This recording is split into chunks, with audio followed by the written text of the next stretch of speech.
Samajwadi party ने और Congress party ने हाथ मिलाया।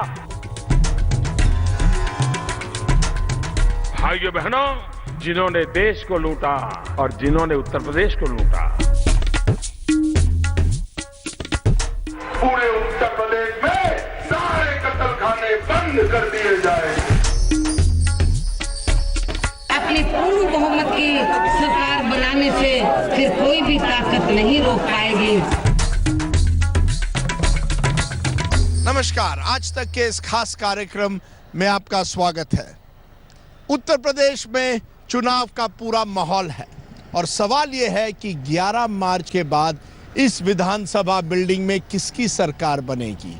क्या एक बार फिर अखिलेश यादव सरकार बना पाएंगे, इस बार कांग्रेस के साथ, या एक बार फिर नरेंद्र मोदी जिस तरह से 2014 में उनकी वेव थी, बीजेपी सरकार बना पाएगी एक बार। और क्या मायावती इस चुनाव में एक्स फैक्टर रहेगी? क्या कोई सरकार मायावती के बगैर नहीं बन पाएगी? ये सब सवाल और उनके जवाब आइए पूछते हैं उत्तर प्रदेश और लखनऊ की जनता से। चलिए मेरे साथ इस खास चुनावी कार्यक्रम।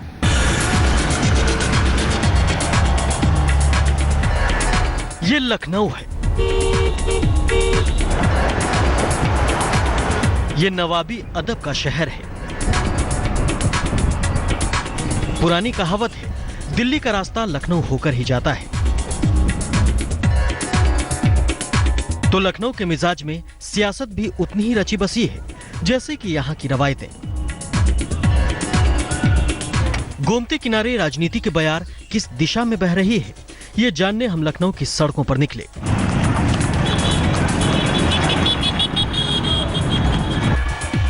लखनऊ की सुबह में मौसमी ठंड तो है, लेकिन चुनावी गर्मी भी जबरदस्त है।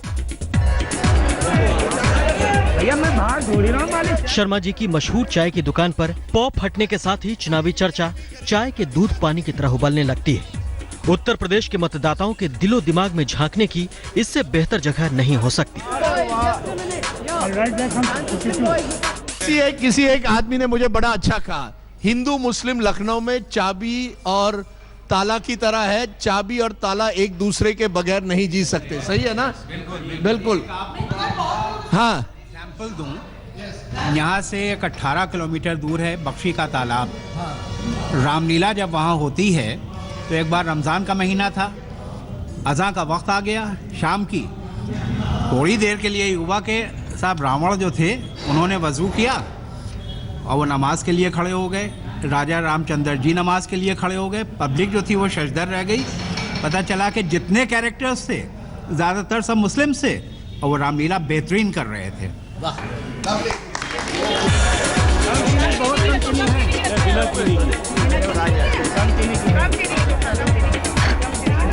नवाबों के शहर का यही मिजाज है, राजनीति इसकी रगों में है, इसलिए चाय की चुस्की में चुनावी मसाले का लुत्फ मिलता है।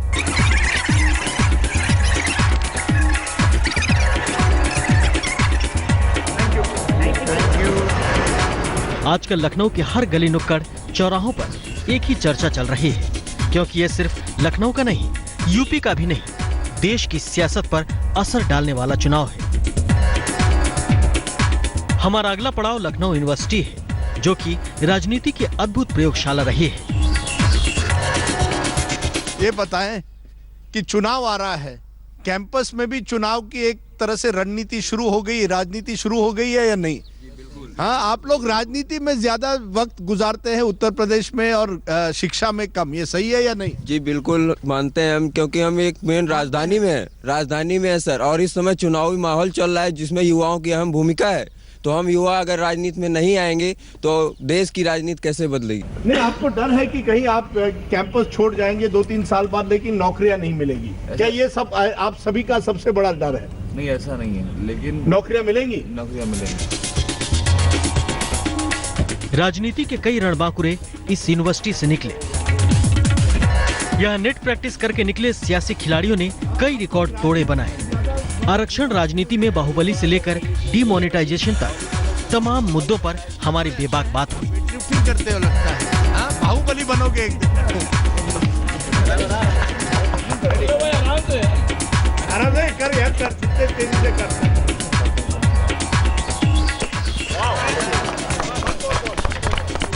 बात है।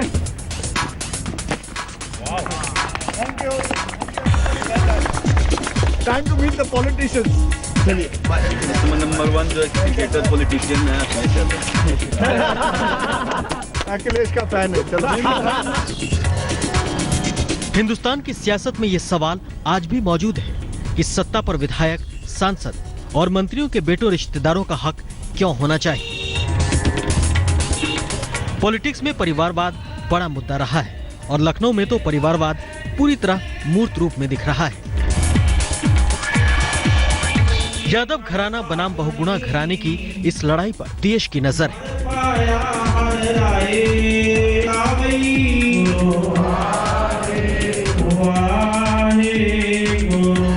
पूरे सरगर्मी से जो रहे वो है साइकिल। लखनऊ में रंगों की कोई कमी नहीं और इस बार इन दो महिलाओं के मुकाबले में होने से रंगत थोड़ी ज्यादा ही निखर गई है। मुलायम की बहू अपर्णा यादव सियासत की पहली देहरी पर खड़ी है और ये मुलायम परिवार के लिए साख का सवाल है।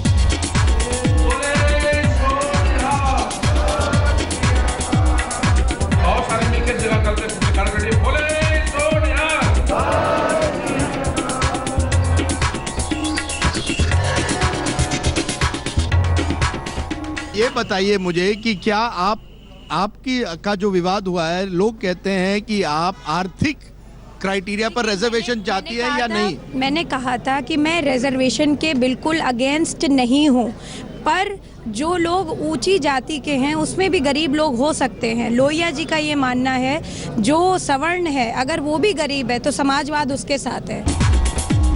रीटा बहुगुणा राजनीति में तो नहीं लेकिन बीजेपी में नई जरूर है। लेकिन कांग्रेस प्रदेश अध्यक्ष रही रीटा बहुगुणा जोशी को नई पिच पर पारी संवारनी है। You are a dal badlu. How will you react to that? The need of the hour. The need of the hour is to demolish the rule of Maoism, rule of Gundism and corruption in UP. I tried my best with the Congress party. The people are not convinced that the Congress and its leadership can deliver the goods and are good for a change. So in a democracy you have to go with the will of the people. आप खुश हैं कि रीता बहुगुणा जी यहाँ? जी बिल्कुल, बहुत खुश हैं, बहुत खुश हैं। राजनीति भी बड़ी दिलचस्प चीज है। रीटा बहुगुणा जोशी को ही ले लीजिए। कल तक कांग्रेस को डिफेंड कर रही थी, आज बीजेपी की चाल, चरित्र और चेहरा को डिफेंड करना पड़ रहा है। दोपहर चढ़ने लगी थी, लखनऊ की आबो हवा गर्म होने लगी थी और हमें यहाँ की मशहूर मलाई और ठंडई का ख्याल आने लगा था। इस बार किसकी मलाई बनेगी? अखिलेश यादव। किसकी बनेगी? अरे अखिलेश यादव। अखिलेश यादव की सरकार बनेगी। किसकी बनेगी? अखिलेश जी। अरे बाप रे, सब मलाई आप लोग अखिलेश जी को दे रहे हो, ये कैसे चलेगा? किसकी बनेगी? अखिलेश यादव। अखिलेश यादव की बनेगी। किसकी बनेगी? भाजपा। भाजपा की बनेगी। किसकी? भाजपा की बनेगी। मोदी। भाजपा की।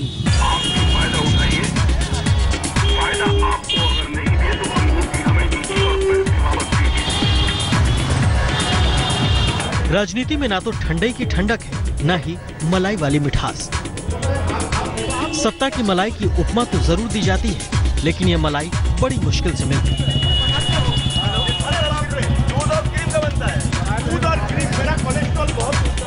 बीजेपी मुश्किल में है कि नोटबंदी का मुद्दा चलेगा या बैकफायर करेगा। चुनावी भाषणों में जिक्र तो हो रहा है, लेकिन वो धार नहीं है। नोटबंदी अच्छा है, बुरा है?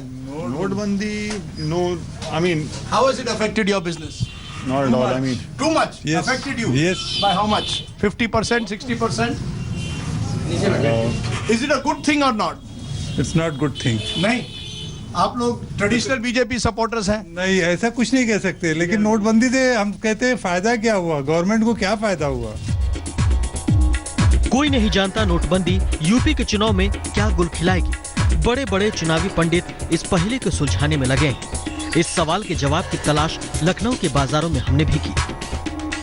ये मुझे बताओ कि ये जो नोटबंदी हुई है, हाउ डू यू सी नोटबंदी, गुड और bad? It's very good. Very good. Trader community is happy with नोटबंदी? बिल्कुल बिल्कुल। Very interesting, thank you very much.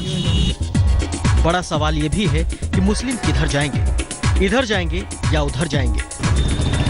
जब हम लखनऊ की खाक छान रहे थे, मायावती मुस्लिम वोट सहेजने की कोशिश में बड़ा बयान दे रही थी। यदि हमारे लोगों की लापरवाही की वजह से, गुमराह होने की वजह से हमारे लोग थोड़ा चूक कर गए और हम किनारे पर आकर रह गए और हमको एब्सोल्यूट मेजॉरिटी नहीं मिली, तो भी बीएसपी विपक्ष में तो बैठना पसंद करेगी, लेकिन बीजेपी की मदद से सरकार बनाना कतई भी पसंद नहीं करेगी। चुनावी समीकरणों ने मुसलमानों को इस बार अजब पहेली बना दिया है। मुसलमानों को लेकर हर दलों में अजीब सी बेचैनी है।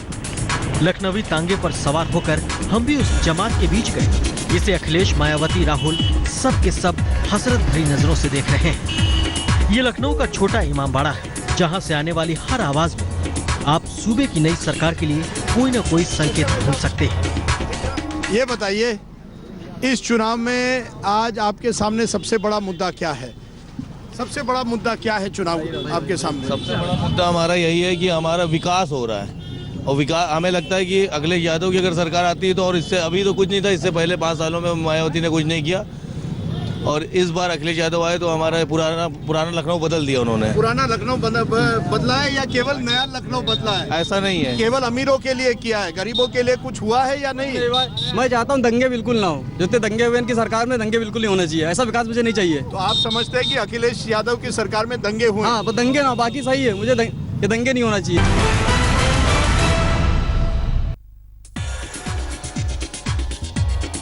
इस एक सवाल से यूपी के नतीजे तय हो जाएंगे कि मुस्लिम वोट समाजवादी पार्टी कांग्रेस को मिलते हैं, बीएसपी को, या फिर दोनों को। मायावती राज के सबसे बड़े प्रतीक अंबेडकर पार्क में हमने दलित वोटरों के रुख की पड़ताल की। ये बताइए, what is the role Mayawati is going to play in this election? क्या रोल, क्या भूमिका रहेगी? क्योंकि लोग कहते हैं इस बार, पोल जो कह रहे हैं खासकर कि इस बार मायावती तीसरे स्थान पर रहेगी। देखिए सर, जो उत्तर प्रदेश में जो पोल दिखा रहे हैं उस पर हम लोग कोई विश्वास नहीं करते। उत्तर प्रदेश में मायावती प्रथम स्थान पर आने वाली है, और जो अभी प्रथम चरण के मतदान हुए उसमें निश्चित तौर पर बीएसपी 35 से ज्यादा सीटें पाने जा रही है, और जो अंदर करंट है वो पूरी तरीके से बीएसपी के पक्ष में। ये देखिए, पूरी तरह सक्सेस होगा। इसमें दलित और मुस्लिम जो परसेंटेज के हिसाब से वोटिंग करीब 30 से 35% करीब जाएगी, और निश्चित रूप से जीत होगी।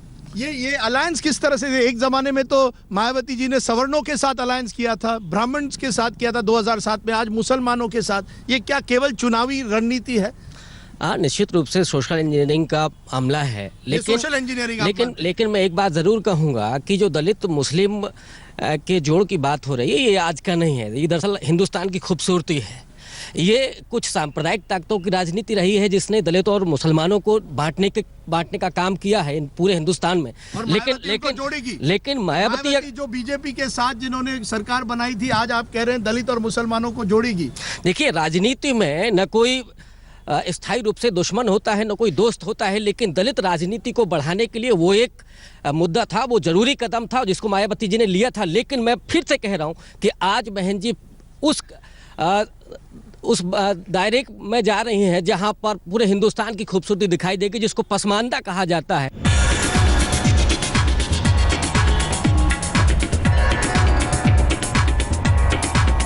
सूरज ढलने पर था तो हम हजरतगंज मार्केट के कॉफी हाउस पहुंचे।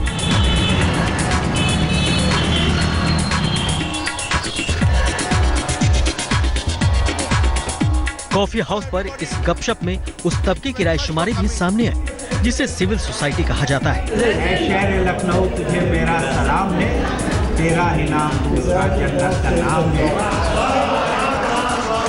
ये कहाँ, ये कोलेस्ट्रॉल का क्या होगा आपका? सर बहुत बढ़िया रहेगा। आलू है। ये क्या है? नवाबगंजी आलू। नवाबगंजी आलू, वाह। और क्या है? मोदी युग है, ये मोदी युग है, यही मिलेगा। मोदी युग है पूरा। अच्छा, ये मोदी युग है। अरे वाह, मिठाई भी है।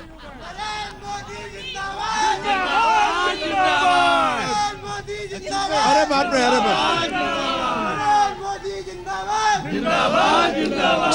चलिए, तो ये पूरा मोदी क्वार्टर है। लखनऊ की दो बड़ी पहचान है, यहाँ के नवाब और यहाँ के कबाब। इस वोट यात्रा का आखिरी पड़ाव रहा टुंडे कबाब की ये दुकान। अमीनाबाद के इस इलाके में 11 मार्च को यूं ही कबाब के शौकीनों की भीड़ जुटेगी। न तो कबाबों की लज्जत बदलेगी, न ही इन्हें खाने वालों का लुत्फ बदलेगा तो लखनऊ का राजनीतिक माहौल, जहां कुछ भी असंभव नहीं। वो तारीफ न सिर्फ लखनऊ के लिए बल्कि हिंदुस्तान के लिए भी खास साबित होने जा रही है। फिलहाल लखनऊ से इतनी बात ही गारंटी के साथ कही जा सकती है। तो कौन बनेगा मुख्यमंत्री, इस सवाल का जवाब मैं नहीं दूंगा, लेकिन एक सवाल का जवाब मैं दूंगा। अगर आप लखनऊ आते हैं और सबसे बेहतरीन कबाब चाहते हैं तो आइए अमीनाबाद टुंडे कबाब खाइए और फिर देखते हैं 11 मार्च को किसकी सरकार बनती है।